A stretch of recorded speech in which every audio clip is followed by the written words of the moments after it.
Pilar Baselga. Yo le decía, digo, ¿cómo te presento? Dice, como quieras, digo, tú lo has querido. Bueno, os diré primero el currículum oficial, la agenda oficial, luego viene la oculta.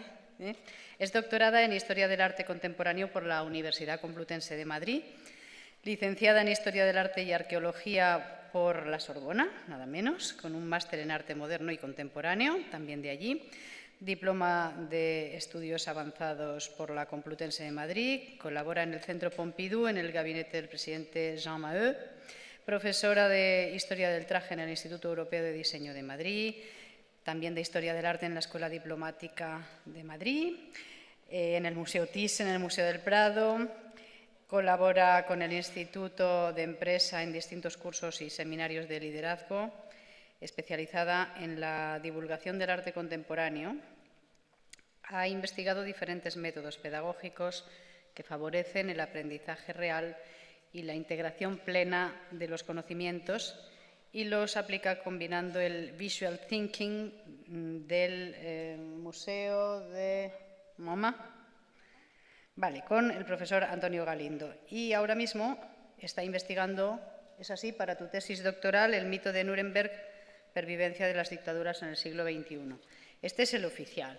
El extraoficial yo no la conozco mucho, pero es que a mí me gustaría, le estaba diciendo a ella, me gustaría contaros muchas cosas de cómo se ha fraguado este congreso, el making of, vamos a decir así, ¿no? Entonces yo ya, cuando la vi por mi Facebook, vi una ponencia suya, digo, esta muchacha si quiere va a estar en el congreso. Y luego ya cuando hablé con ella digo, es un enfant terrible, es una niña traviesa. Y me da a mí que como que muy rebelde, o sea que esta ponencia, como anunciaba antes, creo que es muy especial y dentro de ese aspecto que creo que ya hemos mencionado, que busca también la educación holística, que es formar seres con espíritu crítico, pues quizá dentro de esa vertiente esta sea la ponencia que más se va a ajustar a esa vertiente crítica que debemos fomentar en los chavales. Pilar Baselga. Muchas gracias. Se ha oído el besito. Sí, estoy aquí con mi micrófono de Madonna. Bien, entonces, desgraciadamente, a mí me gustaría hablar, como he oído a otros ponentes, de niños que hacen juegos y con balones y en el arenero y soñar y bailar, pero a mí me ha tocado hablar de algo que no es nada agradable contar. Y no me hace ninguna gracia lo que os voy a contar, que no es una historia, sino que es cómo es la realidad detrás de la cortina. He estado escuchando con mucha atención todos los ponentes y he llegado a la sensación de que la educación es como una caja en la que estamos metidos, en la que no estamos cómodos, hay mucha gente muy mal, hay acoso, hay enfados, hay ¿cómo se llama? Fracaso escolar, hay violencia en el aula. Creo que todos los que estamos aquí, tanto sobre el escenario como en la sala, somos conscientes de esto, queremos cambiarlo y no sabemos cómo. Y la sensación que yo he tenido es que estamos dentro de esa caja y cada uno que ha venido aquí con las ponencias está como diciendo, bueno, pues vamos a poner los muebles así. Pues no, mira, vamos a poner los muebles así, pero que estamos siempre metidos dentro de esta misma caja. No salimos de la caja. Entonces yo lo que voy a intentar es explicaros qué es esta caja, por qué esta caja es así. Y una vez que hayamos escuchado esto, entenderéis por qué hay tanta violencia en el aula, por qué hay tanto acoso, por qué hay tanto fracaso, por qué estamos tan mal, por qué los profesores están quemados, burnout. Lo vamos a entender muy bien. Y hay otra cosa, yo estoy investigando algo que no tiene directamente algo que ver con esto, pero finalmente ha llegado a esto, es decir, que vivimos, yo creo que ya todo el mundo se ha dado cuenta, en una falsa democracia, y vivimos en el mito de que la educación estatal, obligatoria, gratuita, como la querramos llamar, esa serie de cosas que tenemos que aprender que nos vienen dadas de arriba y no sabemos muy bien quién ha decidido las leyes de educación, quién ha escrito los currículums, quién ha redactado los libros de texto. y nos encontramos con unos libros que dicen unas cosas absurdas.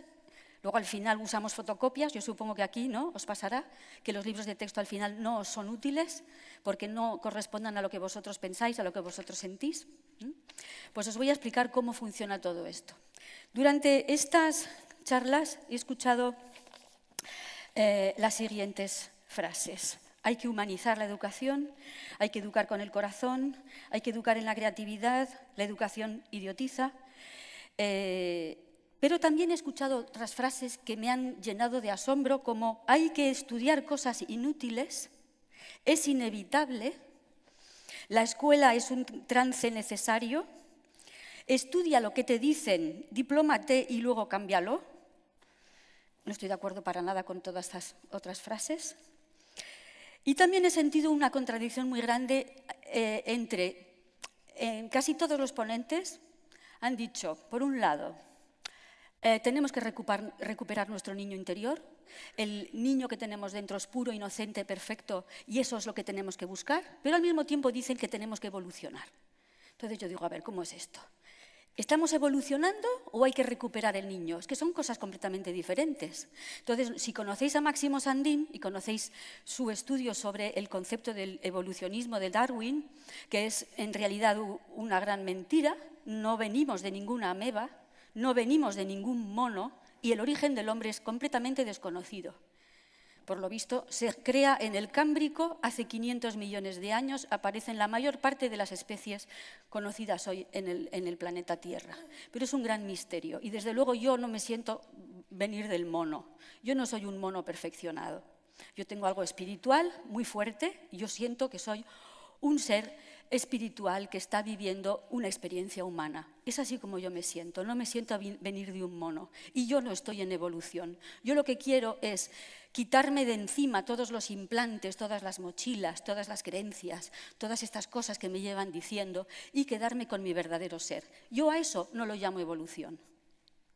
Lo llamo recuperar mi verdad, encontrar mi verdadero ser. Pero eso yo no lo llamo evolución, por eso me molesta mucho escuchar que se me propone una mejora a través de una evolución. Lo veo muy sospechoso. Bien, entonces, lo he puesto entre paréntesis, entre puntos de interrogación, pero ahí está.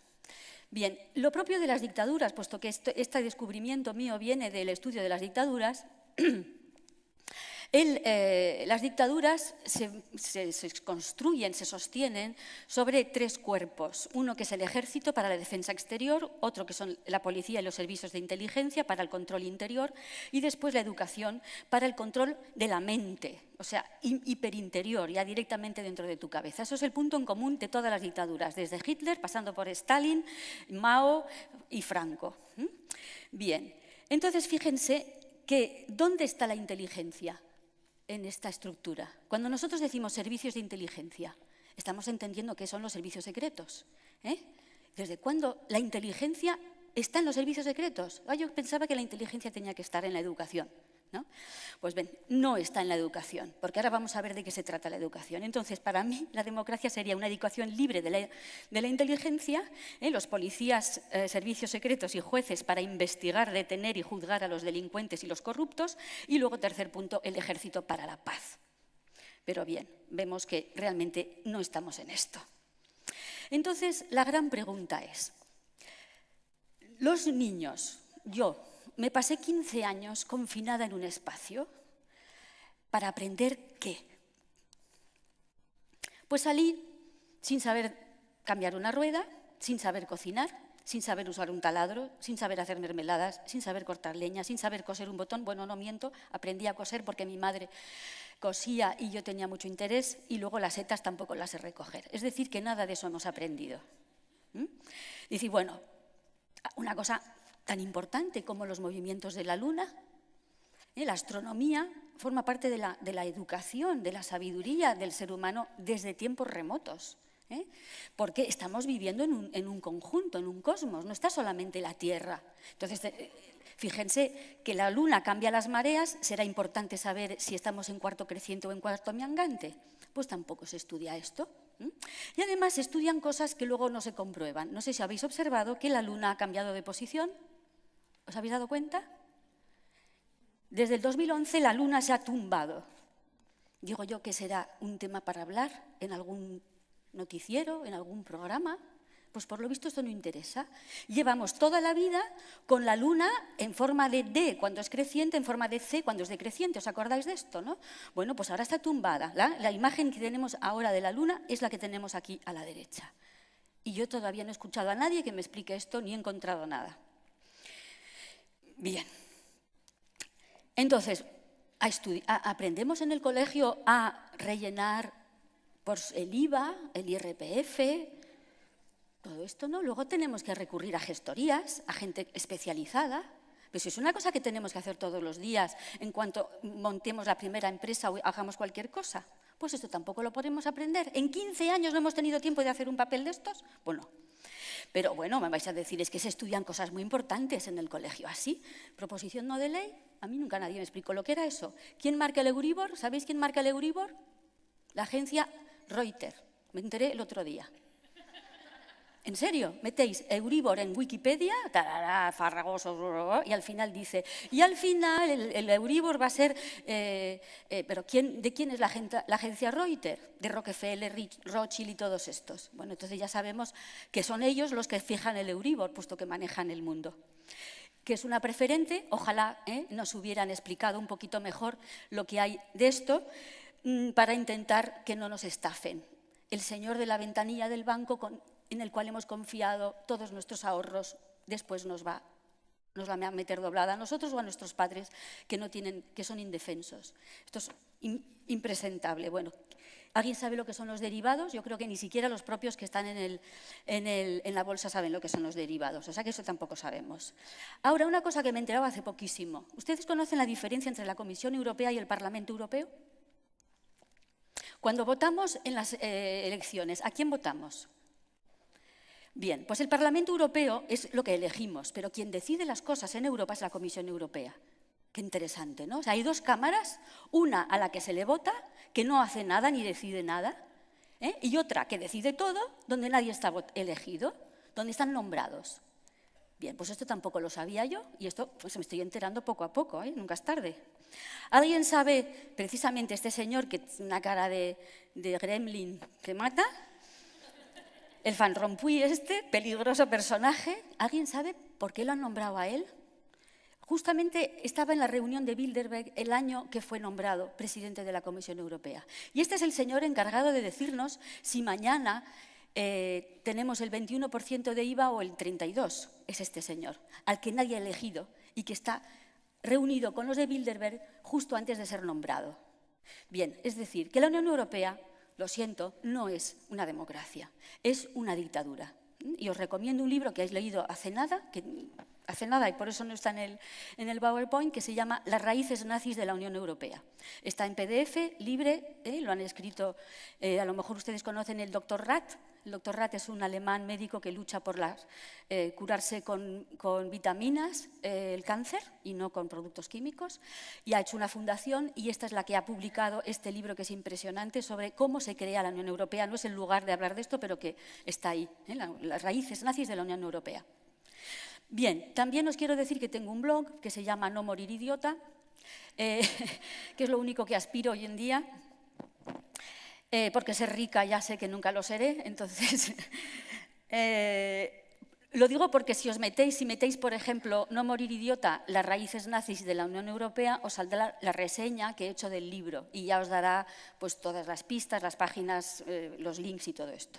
Bueno, a la derecha tenemos la Reserva Federal. Nadie sabe lo que es la Reserva Federal, pues yo solo voy a contar. La Reserva Federal es un banco privado, ni es reserva ni es federal. Son 5 bancos que se unieron en el año 1911 y se han adueñado de la economía americana. Bien, todo esto no se estudia en la escuela porque sería demasiado grave que supiéramos estas cosas, porque otro gallo cantaría.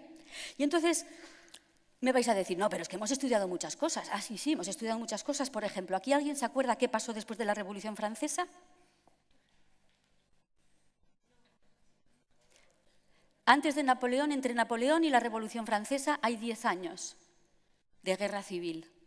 Una guerra civil que sirvió para eliminar las cabezas pensantes, todos los Dantones, Robespierres y todos estos líderes populares fueron eliminados. ¿Y quién viene? Napoleón, porque tenemos un ciclo en la historia que tampoco nos han enseñado, que es revolución, guerra civil, dictadura, falsa democracia. Y luego empezamos otra vez. Revolución, guerra civil, dictadura, falsa democracia. Y así está estructurado. Lo podéis, si estudiáis la historia desde este punto de vista, lo veréis desde la Revolución Francesa se repite este modelo. Por ejemplo, Revolución Rusa, guerra civil rusa, dictadura stalinista y ahora con Putin tenemos falsa democracia. Bien. Bueno, ¿qué estamos estudiando en el colegio? ¿Qué estamos estudiando? Aquí hay mucha preocupación, muchas propuestas por ser asertivos, por saber expresar nuestras emociones, pero esto no se estudia normalmente en un colegio. Todos los que estáis aquí, en el fondo, somos aquí todos unos revolucionarios. Por eso estos congresos no los organizan las consellerías. Bien. Aunque se quieran meter aquí, pero no les vamos a dejar. Entonces, ¿verdad que no les vamos a dejar? Entonces, ¿qué han aprendido realmente? 15 años confinados en un espacio.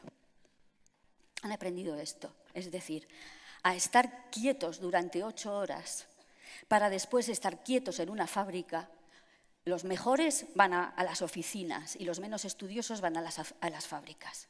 Y esto es el propósito de la educación. Es un poco duro decirlo, ya lo sé, porque nos han contado otra película, pero la realidad es esta, que tenemos que socializarnos. Y socializarnos significa aguantar filas, aguantar atascos, comprar en supermercados comida basura. Eso es lo que aprendemos. Entonces, esto es lo que hemos aprendido, a estar 8 horas confinados, a obedecer horarios absurdos y normativas coercitivas, memorizar cosas que no entiendo ni comparto, buscar complacer al profesor para que me ponga buenas notas, aunque sea abandonando mis ideas propias, renunciar a mi unicidad, buscar parecerme al grupo. Ser raro en el colegio es lo peor que te puede pasar y empiezan a acosarte, ¿no? Entonces, a todas estas cosas de obediencia, sumisión, miedo al rechazo, dependencia, uniformización, todo esto se llama socialización, porque cuando nos metemos en la ingeniería social, porque la educación es ingeniería social, cuando nos metamos en la ingeniería social nos encontramos con los permanentes eufemismos, es decir, bonitas palabras para decir cosas terribles. Entonces, todo esto es destruir el libre albedrío, pero eso lo llaman socialización, no lo llaman destrucción del ser humano, que es lo que es. También los niños por su cuenta aprenden muchas cosas porque son muy listos, lo hemos visto todos. Y curiosamente, sin que nadie les diga nada, saben utilizar todos los cacharros. Nada más, se inventa una cosa y ya lo saben utilizar. Y yo estoy ahí que no me entero y ellos ya han ido y vuelto y ya lo saben hacer. Entonces, tienen una gran... Entonces, cada vez que nosotros permitimos copy-paste en el cole para un trabajo, estamos apoyando el fraude, el robo, la corrupción. El copy-paste es corrupción en vena. Entregar juegos a los niños, dejarles ver la tele directamente es colaborar a su destrucción y jugar con la PlayStation. Sabéis que el Pokémon es un juego que ha sido diseñado por ingenieros de ingeniería social. Está muy estudiado. No es mi especialidad, pero se podría hacer un curso sobre el peligro del Pokémon. Y el consumismo también es una cosa que está muy favorecido por los medios, el cine y por las televisiones y demás. Y luego también los niños, sin que nadie les dé clases, saben piratear música, bajarse las cosas. Es decir que... Bien, entonces, el fracaso escolar, ¿es una mala suerte? Vamos a ver. Entonces... me he puesto a estudiar y a leer, fíjense. Yo no sé si ustedes conocen este libro. ¿Alguien ha oído hablar de los protocolos de los sabios de Sion? ¿Nadie? Vale.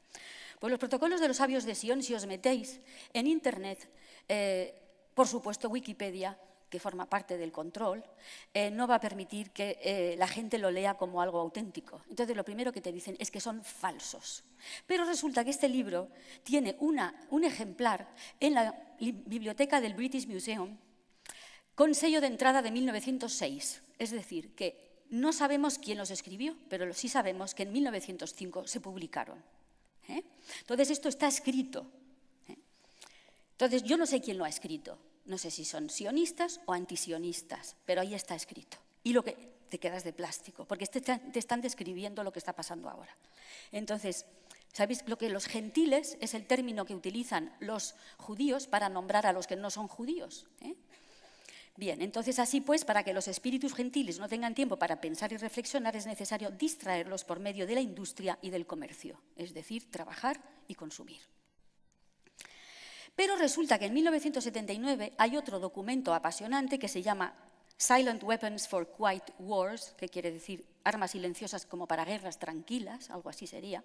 Dice, reescribiendo la historia y la ley y sometiendo a la población a distracciones de forma a provocar el desplazamiento de sus necesidades personales hacia prioridades externas altamente fabricadas, artificiales, esto previene su interés y su posible descubrimiento de las armas silenciosas y de la tecnología del automatismo social.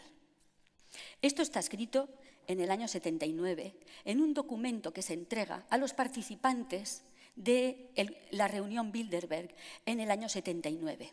Al principio de ese documento, que se puede encontrar en Internet libremente, el que lo publicó lo asesinó la policía, se llamaba Bill Cooper y era exmilitar, debía tener alguien que le filtró el documento. Total que lo que dicen al principio de este documento, que a mí me dejó de plástico, las 30 páginas más impresionantes que he leído en mi vida, estamos celebrando el 25 aniversario de la Tercera Guerra Mundial. Y digo, ¿cómo es esto? A ver, 1979, el 25 aniversario de la Tercera Guerra Mundial se empezó entonces en 1954. 1954 es la primera reunión Bilderberg que tiene lugar en el Hotel Bilderberg en Holanda. Y la había organizado el marido de la reina de Holanda, el príncipe Bernardo. El príncipe Bernardo había sido SA y había trabajado en IG Farben. ¿IG Farben qué era? La fábrica que fabricó el gas sarín y el ciclón B de los campos de concentración y que después se llamará Bayer. Bien. Entonces, ¿cómo conseguimos esto? Esto es obtenido con descomprometiendo sus mentes y espíritus, saboteando sus actividades mentales, proveyendo programas educativos de baja calidad en matemáticas, lógica, diseño de sistemas, economía y desmotivando su creatividad. Bien, cuando hace poco, hace unas horas, gente decía, es que tenemos que educar en la creatividad. Y claro, yo profesora digo, pero ¿cómo voy a educar en la creatividad si es que todo el sistema es anticreativo? Yo sola, profesora, no me puedo enfrentar a un sistema anticreativo. Pues aquí lo tenéis, está implementado, está diseñado, no es una fatalidad, no es que los profesores sean malos, no es que la educación española no tiene medios, es que está diseñado así. Otra cosa, comprometiendo sus emociones, aumentando su egocentrismo y su gusto por las actividades emocionales y físicas.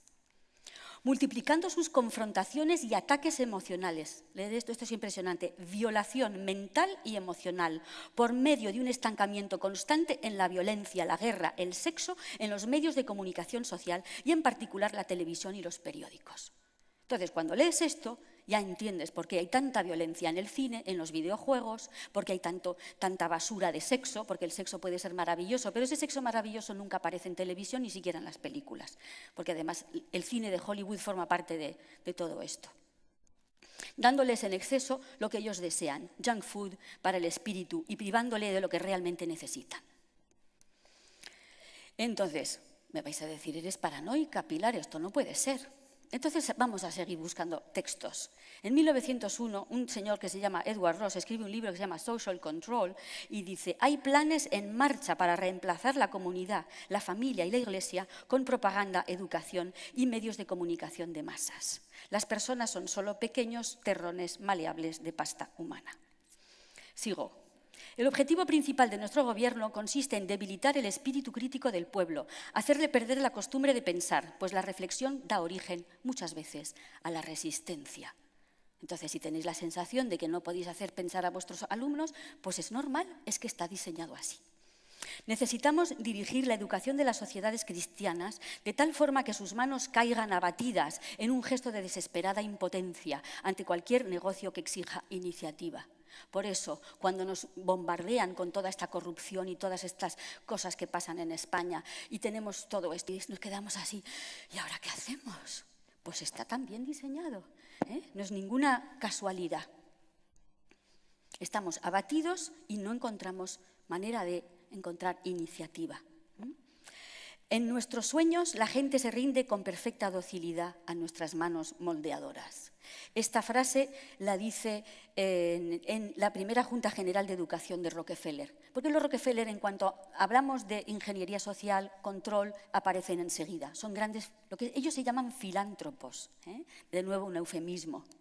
Pondrán todos los medios para controlar la salud, la mente, en fin. Bien. Este es Woodrow Wilson, el presidente que permitió la creación de la Reserva Federal, es decir, la corrupción, la perversión a través del nombre incluso, ¿no?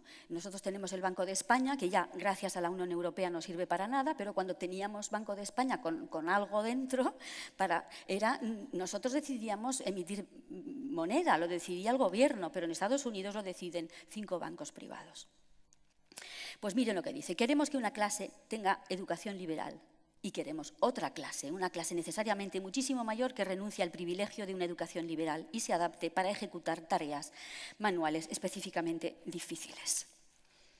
Pero en 1917 ya van a saco, estos que quieren controlar la educación y hay mucha gente que se está dando cuenta. Una serie de senadores dicen, se están moviendo con precisión militar por todo el frente para lograr el control de la educación de los niños del país. Esto es un senador, Chamberlain. Con precisión militar por todo el frente para lograr el control de la educación. ¿Es una guerra? Es una guerra. Es una guerra psicológica. Las escuelas han sido agarradas, igual que un pulpo agarra su presa, por un gobierno invisible. Esto lo dijo el alcalde de Nueva York. Gobierno invisible. Ahora, en 1928, otro texto. Estamos gobernados, nuestras mentes son moldeadas, nuestro gusto formado ampliamente por hombres de los que jamás hemos oído hablar. Aquellos que manipulan este oculto mecanismo de la sociedad constituyen un gobierno invisible que es el verdadero poder al mando de nuestro país. ¿Quién es Edward Bernays? Es el sobrino de Sigmund Freud y fue el creador de las relaciones públicas. Y habla de oculto mecanismo y gobierno invisible. Yo el año pasado di 2 conferencias a alumnos de quinto de periodismo y de quinto de relaciones públicas. No habían oído hablar nunca de Edward Bernays. Ni siquiera los que estaban estudiando relaciones públicas no sabían que el creador de las relaciones públicas era este señor. ¿Y por qué no se le dice a los alumnos que estudian 5 años que Edward Bernays es el creador de las relaciones públicas? Porque este señor se puso al servicio de la CIA y se puso al servicio de las mayores corporaciones, por ejemplo, del tabaco. Él se inventó una campaña para que las mujeres fumaran, porque las mujeres no fumaban, era cosa de hombres. Entonces él se inventó toda una campaña para que el cigarrillo se convirtiera en la antorcha de la libertad y así ganar el 50% del público que no fumaba por cuestiones tradicionales. También se inventó, por ejemplo, el desayuno de huevos fritos con bacon. Todos sabemos que es excelente, ¿verdad?, para la salud. Bueno, pues él consiguió que la gente se lo creyera. Vistió a unos señores con bata blanca, falsificó unos resultados de análisis médicos y dijo que era lo mejor que podían desayunar. ¿Por qué este empeño en vendernos huevos fritos con bacon para desayunar? Porque la industria cárnica tenía un excedente de cerdo y entonces había que vender el bacon sí o sí. Entonces, bueno, y los americanos y los ingleses están convencidos de que es un desayuno estupendo y además tradicional. Bien. Está en marcha un programa exhaustivo para permitir el control del comportamiento humano, otro de la Fundación Rockefeller. Skinner, los que habéis estudiado psicología habréis oído hablar de él, el creador, el gran líder del conductismo, dice, podemos conseguir un control bajo el cual los controlados, no obstante, se sienten libres, aunque estén siguiendo un código mucho más escrupulosamente que el que nunca existió bajo el viejo sistema. ¿Y qué es el viejo sistema? El viejo sistema es el sistema educativo. Para decirlo rápidamente, antes de que existiera la UNESCO. Ahora os lo cuento. Seguimos. Tenemos que seguir produciendo una clase social inculta. Claro, necesario, porque si no, con gente inteligente esto no se puede controlar. Esto es terrible también. La calidad de la educación dada a las clases inferiores debe ser la más pobre, de manera que la brecha de la ignorancia que aísla las clases inferiores de las clases superiores sea y permanezca incomprensible para las clases inferiores. Con tal discapacidad, incluso los mejores elementos de las clases inferiores tienen poca esperanza de extirparse del lote que les ha sido asignado en la vida. Esta forma de esclavitud es esencial para mantener un cierto nivel de orden social, paz y de tranquilidad para las clases superiores dirigentes. ¿Qué tal cómo os estáis encontrando? Ahora necesitaríamos una relajación, ¿verdad? Un poco de música. Bien. Bien, entonces esto es muy importante. Fijaros esta frase. Con la mejora en las comunicaciones y en la educación, las clases inferiores se vuelven aptas para el conocimiento. Esto amenaza la soberanía de la élite. Por eso, cuando leéis el documento este de Silent Weapons, resulta que la educación va a ser realmente la meta, la diana. Si tenemos gente inteligente que piensa, que es autónoma, que es creativa, se nos va de las manos. Se van a empezar a dar cuenta de que somos muy pocos los que mandamos y van a tener recursos para enfrentarse a nosotros. Lo que tenemos que hacer es que la gente no tenga recursos y se someta y obedezca. Bien, entonces, a lo mejor pensamos, es que esto pasa en Estados Unidos, en España no pasa. Bien, pues España es una democracia, claro, porque tenemos una constitución en la que dice que entre las libertades está una de las libertades fundamentales de los españoles es la libertad de la enseñanza. Pero 4 renglones más abajo pone que la enseñanza es obligatoria. Y yo pregunto, ¿puede ser algo libre que es obligatorio? La enseñanza libre existió en el pasado. Es que es muy interesante. Cervantes no fue a la escuela. No fue a la escuela. George Washington no fue a la escuela, fue 2 años, entre los 10 y los 12 años. Lo mismo Thomas Edison, lo mismo Benjamin Franklin. No hace falta ir a la escuela. Allá afuera, en una de las mesas, hay un libro de Arno Stern que dice, yo no fui a la escuela, y es un chico brillante. Porque si estás rodeado de gente, y muchos de nosotros tenemos a nuestro alrededor gente que sabe muchísimo, pero están ocupados trabajando, ganando dinero, y en vez de dar a lo que nos rodean, lo que sabemos nosotros, pues entregamos los niños a las escuelas. Bien, entonces, aquí os pongo algunos de los libros más impresionantes que he leído sobre este tema. El de John Taylor Gatto está en la red en español, traducido por un independiente, que os vendrá muy bien, porque ahí viene mucho detalle. Entonces, hay que recordar que en la Grecia de Atenas, la escuela era para los esclavos. La gente, los ciudadanos atenienses, ellos no iban a la escuela. Y scolé significaba ocio. Tener scolé es tener tiempo de educarte.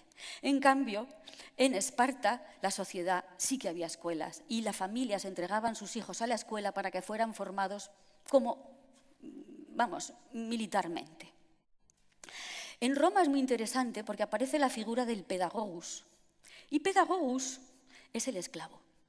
El esclavo que instruye. Entonces dice, el magister docet, es decir, es docente, pero el pedagogus inculca la lección. Entonces el pedagogo es el esclavo que inculca una lección de la que no tiene ni idea. Esto es, como decir, la etimología de la palabra.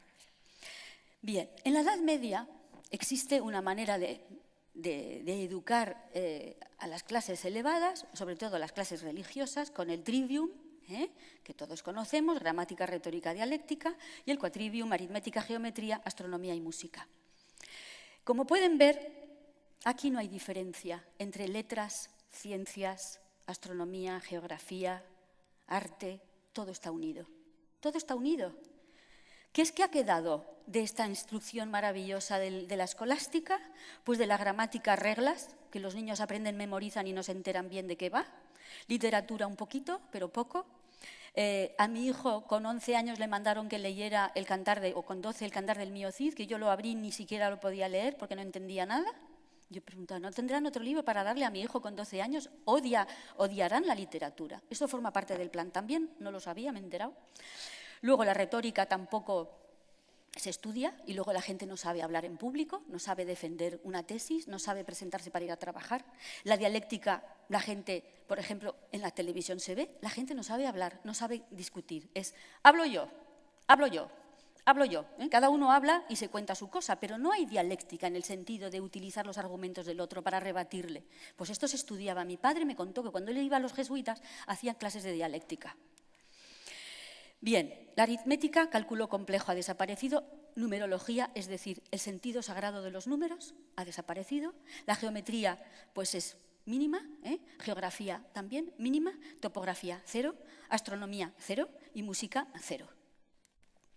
Entonces, cuando decimos, ay, todo esto lo hizo Leonardo da Vinci, es un hombre del Renacimiento. No es que fuera un hombre del Renacimiento, es que en aquella época la gente que se instruía con una visión holística, completamente de 360 grados. Todo es interesante en este mundo. No hay que separar por asignaturas. Esto forma parte del plan. Y además, Leonardo da Vinci nunca fue a la escuela. Nunca.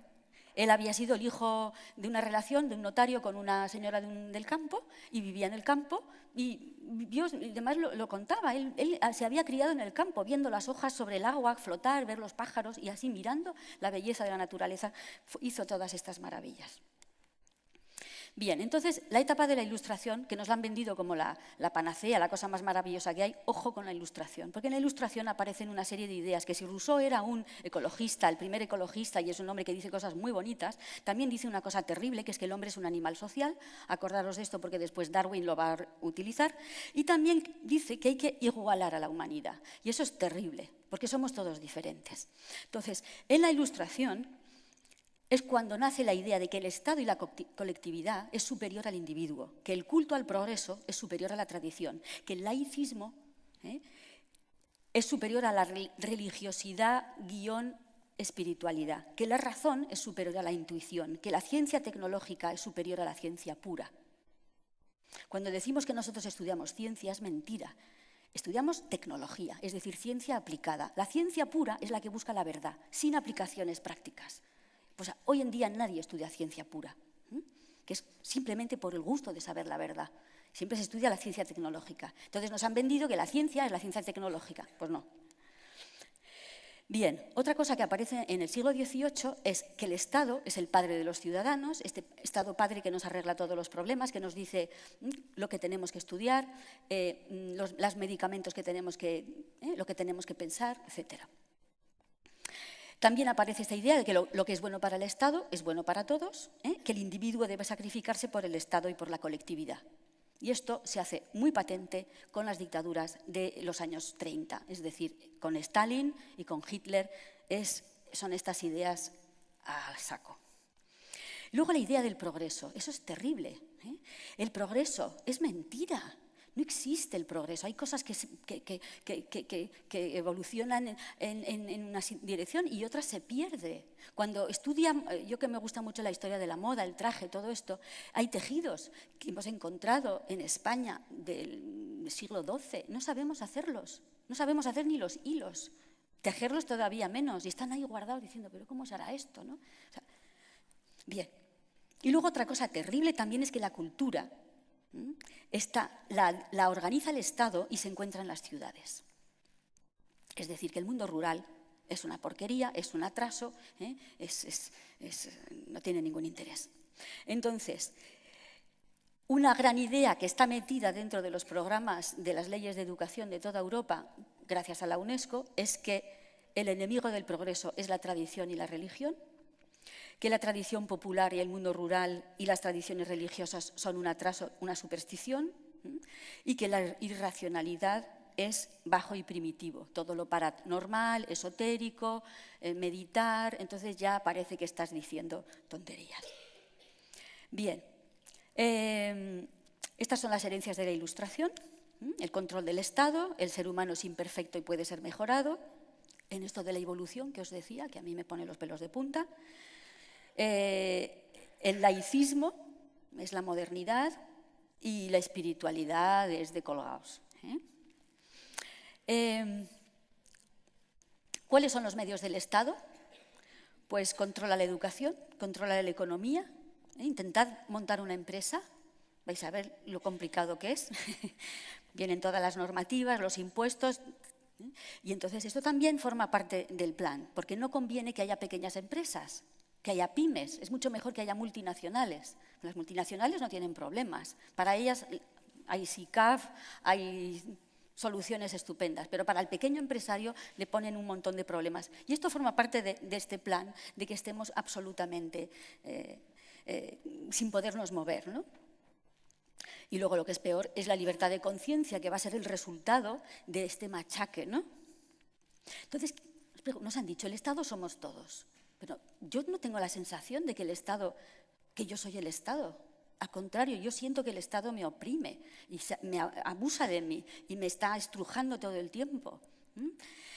Porque siempre cuando pasa algo hay que preguntarse cui prodest, que significa en latín quién se beneficia. ¿Quién se beneficia del atentado de las Torres Gemelas?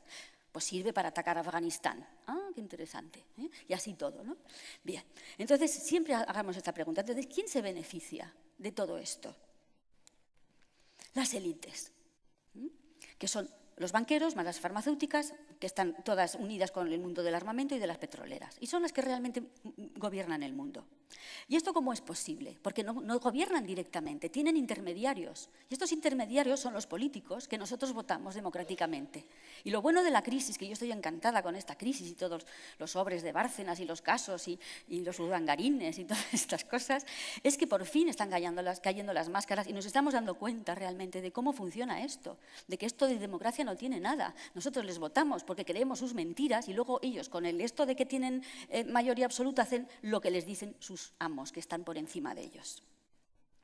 Entonces, la Revolución Francesa, que nos la han vendido como la cosa más maravillosa del mundo, son ideas maravillosas, pero hay una especialmente que me molesta, que es la igualdad. Igualdad, igualar.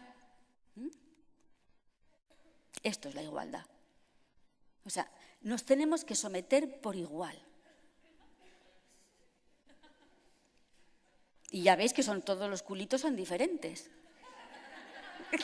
¿No?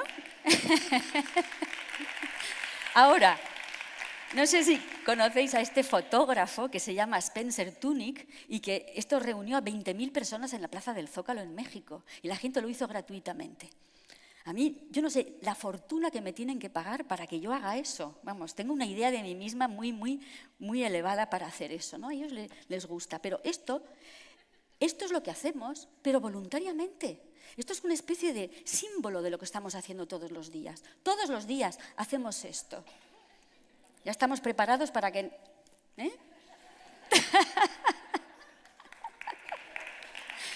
No, nos tenemos que levantar ya. Ya es hora de cambiar de postura. Ya me están doliendo los riñones, ¿no? Bueno, entonces Napoleón es terrible porque ya sabemos de dónde viene. Es el que sobrevive a una guerra civil en la que cortan todas las cabezas de los que tenían ideas y el que se somete a los líderes, que son los banqueros, pues es Napoleón. Porque ¿de dónde sacó tanto dinero Napoleón para invadir Alemania y Francia, Austria y todo? ¿De dónde sacó el dinero? Después de 10 años de guerra civil en Francia, ¿tú crees que él tenía dinero para hacer una guerra mundial? ¿De dónde sacó ese dinero? Eso nunca nos lo cuentan en los libros. Yo todavía no lo he descubierto, pero me temo que ahí hay muchos banqueros financiando la guerra que había. Bien, entonces, ¿qué es lo que dice Napoleón? Que hay que enseñar desde la infancia lo que la gente tiene que pensar. Y entonces, para que la gente piense lo que quiere el Estado, hay que hacer un cuerpo de docentes, que es el único medio para crear la instrucción pública. No habrá un Estado político firme si no hay un cuerpo docente con principios fijos. Bien, caramba. Entonces, este Fontanés era el rector de la Universidad Imperial, que era la estructura de la educación de Napoleón. Y dice que hay que unificar puntos de vista, es decir, que hay que crear pensamiento único.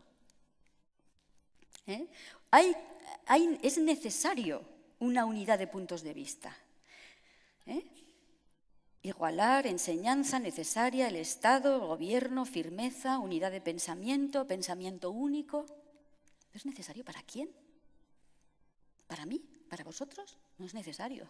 Para ellos, para los que están en el control del poder. Necesitan una masa obediente. Entonces hubo un señor que se llamaba Andrew Bell, que era un capellán inglés que va a la India y descubre las escuelas de casta hindú. Y en las escuelas de casta se observa cómo funciona, es decir, las escuelas para los pobres. Meten a 300 niños en un chamizo y entonces hay un brahman que dice: debo obedecer al amo. Y entonces todos los niños, debo obedecer al amo. Y si no contestabas bien, entonces los más mayores de los alumnos les pegaban con una vara, el famoso pedagogus, para que todo el mundo dijera lo que dice el profesor. Entonces esto a los ingleses les va a encantar e introducen este tipo de enseñanza en la educación inglesa. Otra cosa muy interesante es la guerra.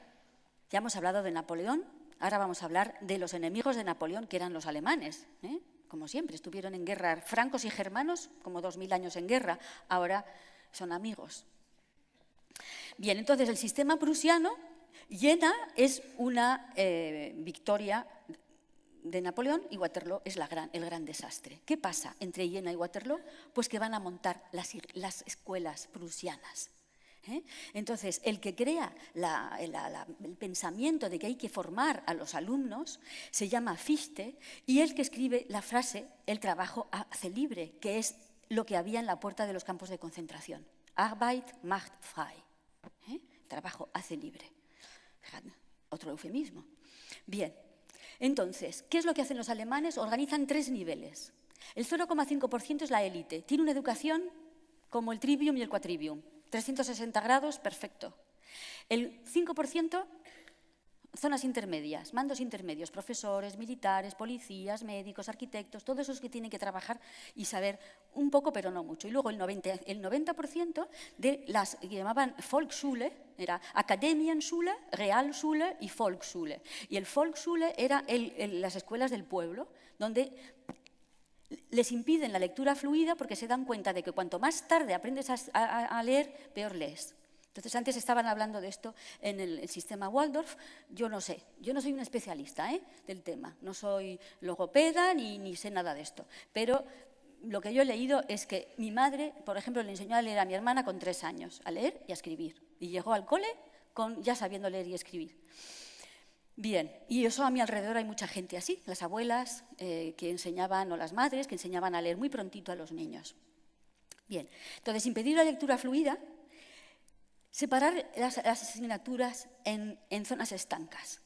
¿Por qué tenemos que estudiar las asignaturas separadas? Si en el mundo no es un todo está relacionado. Yo no veo que tú te paseas y de repente estás en el mar y dices, estoy en un elemento fluido, entonces esto es química, ¿no? Pero luego resulta que es mar, entonces forma parte de geografía. Pero si el mar está en una costa, entonces es topografía. Pero si te inspira un poema, no, entonces estoy en literatura. Pero bueno, ¿pero qué es esto? Estamos en una cosa toda llena de cosas, que funcionan todas al mismo tiempo y nos interfieren, pero si te compartimentan la cabeza, luego tú estás que no puedes relacionar. Y hay muchos de estos sabios que lo que hacen es, lo que dicen los ingleses, connecting dots, quiere decir, conectando los puntos. Cuando tú empiezas a conectar los puntos, entonces aparece la forma de la cara, pero si te van separando los puntos no te enteras de nada, que es lo que nos está pasando. Y luego alargar el periodo de escolarización. Esto también es una cosa que lo descubrieron los prusianos. Antes iba al cole, como George Washington y Benjamin Franklin, de 10 a 12 años, un poquito. Y luego antes habías aprendido muchas cosas con tu familia y después también te especializabas en la rama que tú querías. Pero si te dicen que tienes que ir al cole con 6 años y ahora con 3 años y te dicen que te tienes que quedar hasta los 16, pues estás separado de la familia. Y se van a dar cuenta que separar a los niños de la familia es lo mejor que pueden hacer para que el Estado amueble la cabecita de los niños mejor y lo antes posible. Por eso se están dando cada vez más casos de homeschooling, es decir, el colegio en casa. Bien, hay que mantener a la población distraída y en la confusión. Yo cuando veo, cuando viene en tren, aquí, viene el tren y delante de mí una madre le da un jueguito. Y yo decía, pero está precioso el campo. Se subieron en Cuenca y se bajaron en Albacete, estuvieron 25 minutos. ¿Por qué no miran el paisaje? Porque es lo que yo hacía cuando viajaba con mis padres. Una palabra que empieza por C. ¿Vosotros no habíais hecho eso cuando viajáis? Claro, pues no, ahora ya no, ahora está con la maquinita. Y le sacaban la maquinita para que el niño no quería jugar con eso, pero se la daba para que el niño no se aburriera. Digo, pero bueno, qué horror. Entonces, todo el tiempo están los niños ocupados en cosas. Hay que generar ignorancia, confusión, distracción, desorganización. Por ejemplo, la historia de la lectura por las imágenes, yo no lo sabía, esto es un sistema para sordomudos. Y se dieron cuenta de que era muy útil enseñar a leer a la gente que no es sordomuda como si fuera sordomuda. ¿Por qué? Porque si tú aprendes que perro es un perro, pero no deletreas, cuando te ponen pero, no sabes leer. Entonces, si sabes leer, si sabes deletrear, como has oído la palabra pero, pues ya sabes lo que quiere decir. Pero si te han enseñado la palabra en conjunto, tú luego ya no puedes deletrear. Entonces, dificulta la lectura, que es uno de los programas. Por eso, cuando a mí me dicen que los niños de ahora no leen, digo, bueno, está funcionando, lo están haciendo fenomenal. Eso es lo que quieren. Entonces, ahora nos vamos a los protocolos de los sabios de Sion y dicen, el sistema de represión del pensamiento ya está en vigor en el método llamado enseñanza por medio de la imagen, que debe transformar a los gentiles en animales dóciles que no piensen, que necesiten la representación de las imágenes para comprender. Bien, entonces ahora viene la parte más terrible para mí, que ha sido el descubrimiento, porque yo, claro, soy de historia del arte y como me han compartimentado, nunca me habían hablado de la psicología. La psicología formaba parte de la filosofía, hasta que llega un alemán, los alemanes en esta historia tienen un papel protagonista, el señor Wundt, Wilhelm Wundt. Él era médico y entonces él decide que la psicología, que viene de psique, alma, no tiene que ver con el alma. Porque el alma no existe, porque no es ni medible ni cuantificable. Entonces el alma no existe. Lo que sí existe son conexiones neuronales. Y nosotros somos una especie de cosa ahí eléctrica con conexiones neuronales. Y la psicología pasa a ser una rama de la medicina. Y lo que es interesante es que, interesante observarlo, es que inmediatamente van a venir los Rockefeller y compañía a coger estas ideas y decir, esto nos va a venir de miedo, porque ahora vamos a hacer la psicología de la educación. No existía la psicología de la educación. ¿Por qué hace falta? ¿Por qué la educación tiene que ser una cosa de médicos? La educación no es del corazón. No es, entonces, ¿por qué de médicos? ¿Por qué de expertos en conexiones neuronales? Es gravísimo esto. Bien, entonces, ¿qué es lo que nos vamos otra vez a los protocolos de 1905 y encontramos? He aquí por qué es necesario que nosotros arruinemos la fe y arranquemos de los espíritus gentiles el principio mismo de la divinidad, sustituyéndolo por los cálculos y las necesidades materiales. Aquí está todo lo que está pasando ahora, y lo que os decía antes, el laicismo. El laicismo que nos lo venden como la modernidad. Y dentro del laicismo lo que hay es un rechazo a la espiritualidad, y a ese ser espiritual, y a esa alma que tenemos, y a esta cosa maravillosa. ¿Os habéis preguntado por qué han suprimido el latín, el griego, la filosofía y la música de nuestra enseñanza? Porque la filosofía es que nos hace pensar por qué estamos aquí. El latín y el griego son nuestras raíces. No entendemos las palabras. Si sabemos latín y griego, entroncamos con nuestras raíces. Entonces, se trata de cortar nuestras raíces a toda costa. Bien, fijaros, la lucha encarnizada por la supremacía, los choques de la vida económica crearán, mejor dicho, han creado ya sociedades sin ideales, frías y carentes de sentimientos. Es increíble, 1905, ya lo habían planificado todo. Estamos en una sociedad fría y todo esto viene de este maldito, lo siento, Wundt, que dice que pone en marcha la historia de los electrochoques. Entonces, Wundt crea en Leipzig una escuela de psicología que va a tener a estos personajes, Pavlov, Stanley Hall, Thorndike, John Dewey y Skinner, que son los más famosos, y son los que van a utilizar electrochoques para curar o ver qué pasa, y entonces es normal utilizar al ser humano como una rata de laboratorio para ver cómo funciona. Y utilizaron a gente que estaba, ya sabéis, ¿no? Minusválidos, a presos, a soldados, y esto sigue haciéndose hoy en día. Ahora lo que pasa, ¿habéis visto El jardinero fiel? Se van a África para hacer esto, para probar las medicinas se van a África y les dicen que les están dando una vacuna y es mentira, están probando con ellos medicina. Entonces, esto es terrible, el salto de la psicología, que es una cosa del alma, se convierte en el estudio del conductismo. Pero el conductismo consiste en decirle, a ver, ¿qué tengo que hacer con la mente humana para que el ser humano haga lo que yo quiero que haga? De eso se trata el conductismo.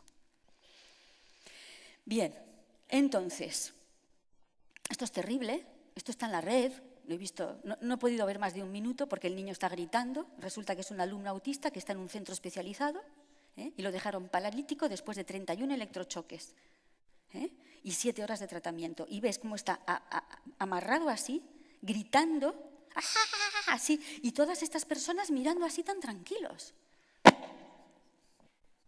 En fin. Entonces, la agenda estatal consiste, se dieron cuenta, muy pronto, que la familia, que hay que apartar al niño de la familia cuanto antes, porque es la tradición, porque es las raíces, porque es el amor incondicional. Nadie te quiere como te quiere la gente de tu familia, nadie. Puedes hacer lo que te siguen queriendo. Bien.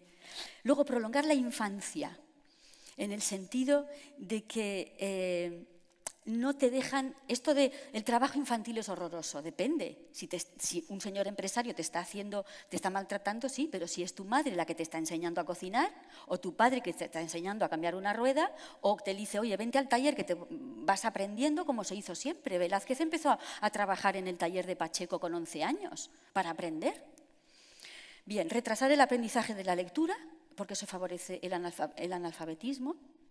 Luego, el refuerzo periódico es terrible. El refuerzo periódico es, metes una rata en una caja, ¿no? Aprietas un botón, le dan de comer. Aprieta el botón, le dan de comer. Aprieta el botón, no le dan de comer. Aprieta el botón, le dan de comer. Aprieta el botón, no le dan de comer y no ha apretado el botón y al final no sabe qué tiene que hacer. Entonces, esto pasa mucho en el sistema educativo. Aunque no lo querramos, pero no siempre el alumno recibe el premio que le corresponde, porque es la historia de las notas. Esto es también una cuestión. ¿Por qué tenemos que ponerle notas a los niños? Esto es una gran discusión, porque cada uno hace lo que puede muchas veces, o a veces no, en fin, es muy complicado lo de las notas. Luego, la violencia en el aula, que está apareciendo últimamente, vamos, desde unos últimos años, el desprestigio del maestro, esto también forma parte del plan. También yo no sabía, pero por lo visto. Cuando el maestro tenía el poder de castigar al alumno, entonces el alumno tenía un respeto, porque había un cierto poder. Pero tú, al privar al maestro de la capacidad de poder castigar, entonces se desmadra la clase y entonces se genera el caos. Y entonces, al generarse el caos, es el niño el que va a pedir la autoridad y va a pedir el castigo y va a pedir las normas. Pero, de paso, se desestructura y se genera un caos que se parece después al caos que hay en la sociedad. Y entonces después dices, mira, sí, necesitamos control, necesitamos cámaras de vigilancia, porque así estamos más seguros, porque la gente es muy mala y nos roba. Yo he contado que desde mi casa hasta el Museo del Prado tengo 25 cámaras que me filman, 25, y no vivo muy lejos. Pues eso es que es indignante que te tengan que filmar. Porque somos todos presuntos terroristas, cuando sabemos dónde están los terroristas, ¿no? Y los ladrones. Bien, entonces esto es lo que se llama el sistema de problema-reacción-solución. Tú quieres aplicar una normativa, entonces generas un problema.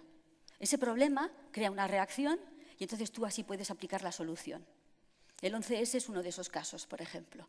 Vamos a atacar a Afganistán, necesitamos una excusa. Bueno, vamos a montar un ataque para después decir que son el Bin Laden, que está metido ahí en una cueva, que ¿cómo supieron que estaba ahí en aquella cueva? Todavía no lo sé, pero bien. Y esto se ha utilizado en el ataque del Maine, ¿os acordáis? Eso ya está reconocido, en fin. Bueno, la idea esta de que un profesor, un maestro, que lleva toda la vida, tiene que pedirle a un médico, a un experto, a un psicólogo, tiene que pedirle su opinión, porque es como, de nuevo, desprestigio de los maestros. ¿Qué pasa? Que no tenemos experiencia suficiente, nosotros como profesores tenemos que pedir la exigencia de los maestros. Bueno, la obediencia y la sumisión. El hedonismo, esto es muy interesante, las publicidades que siempre te venden todo con facilísimo, rapidísimo, divertidísimo, todo tiene que ser así, si no el niño no está contento. La idea de que lo corporativo es lo bueno, yo cuando veo a mi alrededor gente joven que tiene 20 y tantos, 30 años, están empezando a trabajar para una gran empresa y cómo se dan cuerpo y alma, y yo sé que los están estrujando, no puedo hablar del tema, ¿no? Y después, cuando tenga 45 años, le darán una patada, o 40, le darán una patada y cogerán a otro. Y él ha dado todo por la empresa, ¿no?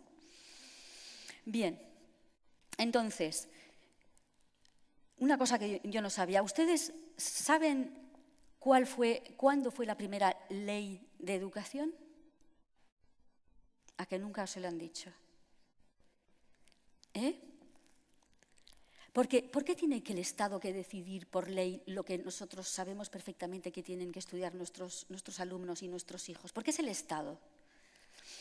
Pues fijaros, la historia viene de la UNESCO. La UNESCO se forma en el año 46 y en el año 69 van a crear un libro que se llama Apprendre à être, aprende a ser. Fijaros qué nombre más bonito, ¿verdad? Aprende a ser. Y este libro es el que ya puedes encontrar la mayor parte de las ideas que hemos dicho ahora. Es decir, el hombre está en evolución permanente, los valores éticos vamos a quitarlos, los valores morales los quitamos, filosofía y todo esto no sirve para nada. Ahora hay que centrarse hacia que el sistema educativo favorezca el sistema económico. Pues esto viene de la UNESCO. Y la UNESCO lo que quiere es que todos los países que son miembros de la UNESCO tengan la misma educación. Y eso es lo que se llama normalizar. Bien, pues entonces lo normalizan y hacen una ley en España en el año 70, que es la primera ley de educación, que se llama la ley de Villar-Palasí. A lo mejor os suena. Bueno, antes de esa ley, es decir, antes de 1970, ¿qué pasa? ¿Que los españoles no eran inteligentes? Mis padres se formaron en los años 30, nacieron en los años 20. Mi padre fue a una escuela de jesuitas, mi madre a una escuela pública y eran súper cultos, sabían de todo. Y no había hecho falta ni libros de texto, ni leyes educativas, ni LOGSES, ni BUPS, ni COUS, ni nada de esto. Ellos estudiaron lo que se había estudiado siempre en los colegios, porque los profesores sabían muy bien lo que enseñaban. Bien. Pues esto, que os metéis en el BOE, os leéis estas y es bastante impresionante. En el Real Decreto del 2004 dice lo siguiente, que hay que destacar la importancia de la ciencia, pero ya sabemos que la ciencia no es ciencia, que es ciencia tecnológica, ¿vale? Entonces dice, en el hogar y la vida diaria hay que recordar que hay fibras textiles, pinturas de paredes y cosméticos, en la construcción materiales aislantes y barnices. Esto está en la ley de educación. Esto es lo que dice lo que tiene que haber dentro de los libros de texto. La tecnología se ocupa de aportar los medios necesarios para satisfacer las necesidades humanas. Fijaros qué frase. ¿Cómo que las necesidades humanas se solucionan con tecnología? Se lo voy a decir yo a mi psicólogo, porque yo tengo muchos problemas que no se solucionan con la tecnología, ni vamos. Si en vez de poner la tecnología pusiéramos la religión se ocupa de aportar los medios necesarios para satisfacer las necesidades humanas. Me diríais, esto es ¿cómo se llama? Manipulación mental. Pero como decimos la tecnología, no pasa nada. Es una nueva religión la tecnología. Esto es bestial. Durante la Guerra del Golfo, los soldados de Estados Unidos y de otros países aliados pudieron tomar todas sus comidas en las trincheras, calentitas y en cualquier momento, gracias a la tecnología. ¿Esto es apología de la guerra? ¿Esto es justificar una guerra que había sido, ¿os acordáis? La Guerra del Golfo se hizo bajo una mentira, que había armas de destrucción masiva. O sea, ¿cómo se puede poner esto en un libro de texto? Bien. En el Real Decreto 2004 dice que hay que insistir sobre los avances de la ciencia, por ejemplo, que hay que hablar de los fertilizantes, de los plaguicidas, los aditivos, todo eso es estupendo, que hay que hablar de conservantes, hay que hablar de estabilizantes. Por ejemplo, el mayor adelanto ha sido el empleo de compuestos hormonales sintéticos para incrementar el peso del ganado vacuno en explotación intensiva. En el libro Anaya. Y encima tienes que comprar estos libros. Es que ni regalaos los querría yo. No, encima, es que es terrible. No, ya. Ahora os voy a dar ideas. Ya termino y os voy a dar ideas porque esto es insoportable. Bueno, esto es increíble. Los coches eléctricos serán los coches del futuro. Utilizan un combustible barato y poco contaminante. El único problema es que las baterías no duran mucho. 3 frases, 3 mentiras. El primer coche más rápido fue un coche eléctrico, que ganó una carrera con coches de gasolina en el año 1898. Era un coche de un belga que se llamaba La Jamais Contente, la nunca feliz. Ganó un coche eléctrico. Después, Henry Ford y Thomas Edison hicieron un coche eléctrico, que estaban a punto de sacar. Y en 1914 les quemaron los 2 almacenes donde estaban fabricando los coches eléctricos. Y de repente se olvidaron del proyecto, ya todo de gasolina. Y encima, cuando nos dicen que no hay baterías, las baterías de ferroníquel todavía funcionan, tienen 100 años y todavía funcionan estas. Es mentira lo de las baterías. Todos hemos visto esas antenas de telefonía móvil subidos arriba de una montaña. ¿Todos hemos visto eso? ¿Cómo se alimentan esas antenas de telefonía? ¿Hay alguien ahí pedaleando? ¿Ven un motor de gasolina? ¿No? Tienen de estas baterías de ferroníquel que duran 50 años, pero esas no están en el mercado, porque si no nos liberaríamos de las eléctricas y de todos estos. En fin. Bien. La experiencia ha mostrado que el método más simple de control de la población es el mantenerlo ignorante de los principios básicos de los sistemas, por un lado, siempre llevándolo a la confusión, desorganización y distraído con temas sin importancia real, por otro lado. Entonces, yo me he puesto a pensar y digo, las soluciones las tenemos nosotros. O sea, nosotros nos tenemos que negar. Como profesores nos tenemos que negar, hablar con el director del colegio y decir, no más libros de texto. Se acabó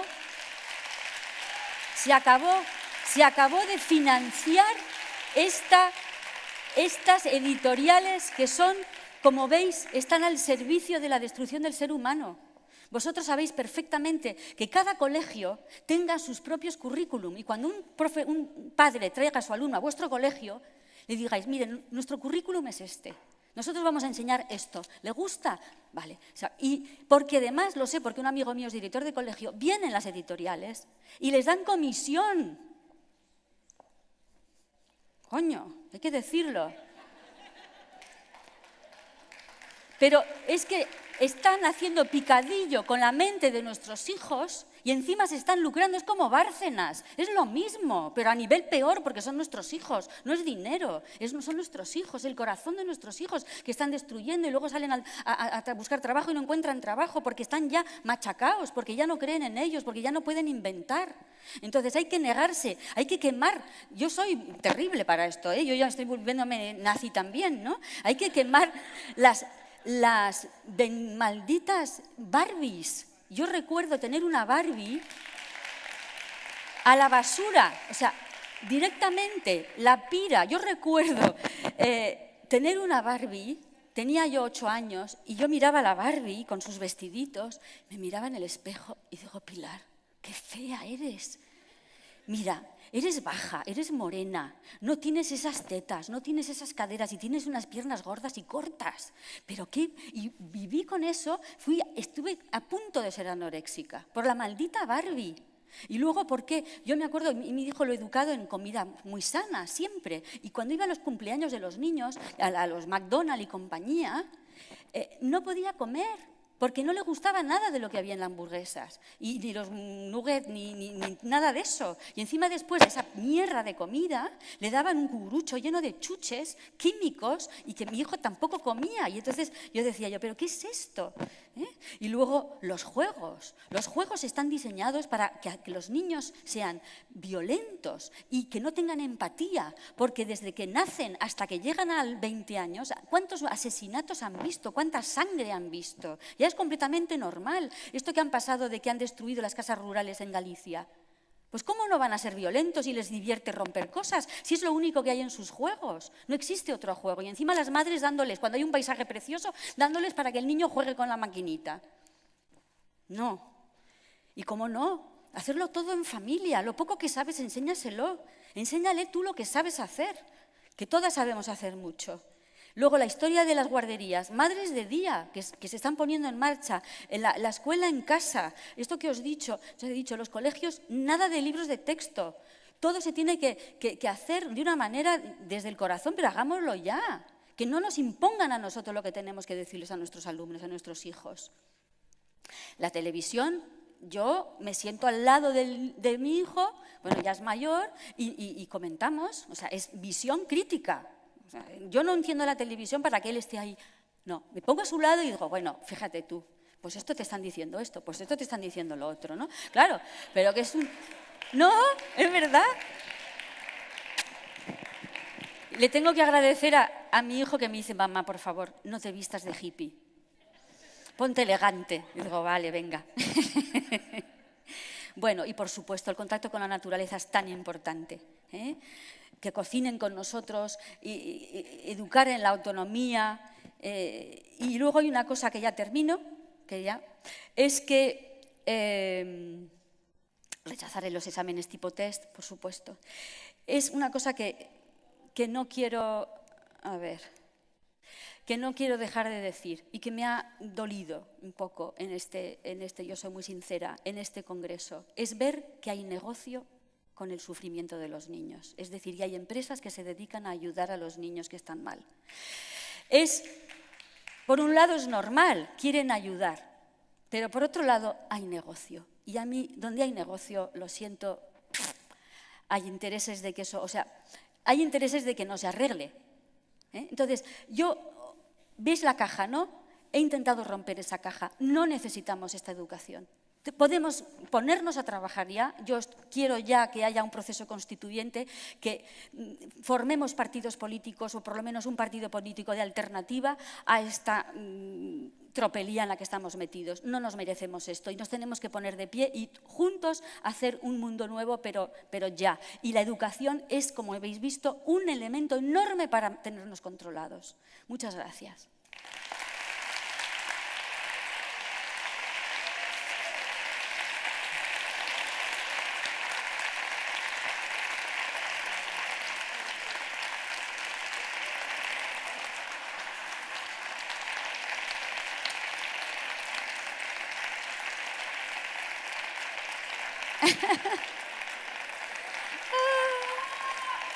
¡Ay, guapísima! Muchas gracias. Mi corazón.